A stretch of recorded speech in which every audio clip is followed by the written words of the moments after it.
يا زكريا إنا نبشرك بغلام اسمه يحيى لم نجعل له من قبل سميا قال رب أنى يكون لي غلام وكانت امرأتي عاقرا وقد بلغت من الكبر عتيا قال كذلك قال ربك هو علي هين وقد خلقتك من قبل ولم تك شيئا قال رب اجعل لي آية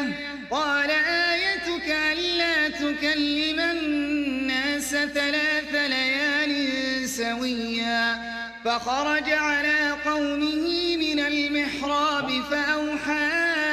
إليهم أن سبحوا